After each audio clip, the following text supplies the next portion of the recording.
ভোটে জিতে আসার পর ২১-এর মঞ্চে নতুন মুখকে সামনে আনলো তৃণমূল। সদ্য শেষ হওয়া উপনির্বাচনে বাগদা আসন জিতে সর্বকনিষ্ঠ বিধায়ক হিসেবে বঙ্গ রাজনীতির চর্চায় এখন মধুপর্ণা ঠাকুর। এবারের ২১-এর মঞ্চে সেই মধুপর্ণাই ঝড় তুলেছেন তার বক্তৃতায়। বিজেপিকে বিধে প্রশ্ন তুলেছেন, ভোট এলেই বিজেপি নারী শক্তি নিয়ে কথা বলে, কিন্তু সে এবং তার মা দিদিকে যখন বাড়ি থেকে বের করে দেওয়া হয়েছিল তখন নারী শক্তির কথা বলা বিজেপি কোথায় ছিল?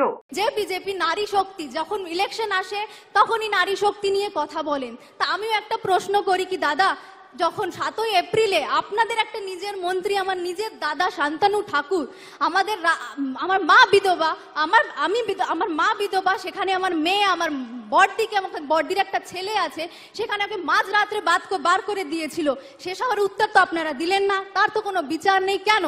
তাহলে নারী শক্তি খালি কি ভোটের জন্যই? ভোটের আগে ভোট চাইবে শুধু নারী শক্তির কথা। অলচিকি ভাষায় বক্তৃতায় ঝড় তুলেছেন ঝাড়গ্রামের জেলা তৃণমূল কংগ্রেসের সভাপতি তথা বিধায়ক দুলাল মুর্মু। বক্তব্যের বেশিরভাগ জুড়ে ছিল আদিবাসীদের অধিকার এবং কেন্দ্রের বিরুদ্ধে বঞ্চনার অভিযোগ, যার হাত ধরে উত্তরের কোচবিহার এসেছে তৃণমূলের হাতে। তিনি ভূমিপুত্র সাংসদ জগদীশ বর্মা বসুনিয়া। ৮ মিনিটের বক্তৃতার বেশিরভাগটাই জুড়ে ছিল উত্তরবঙ্গের রাজবংশী আদিবাসীদের অধিকার নিয়ে। আমরা আর গোলমো না, আমার আসল যায়, আমার প্রাণের কথা কয়, আমার জন্য যায় কাজ করে তৃণমূল কংগ্রেস, আমার দিদি মমতা ব্যানার্জি। খালি কুচবিহার নয়, উত্তর বাংলার যতগুলা বিধানসভা আসন আছে 2026 সাল নাগাদ আস্তে আস্তে আমারগুলা গেলা থাকি সবাই মিলি জোট বাঁধা খাবে।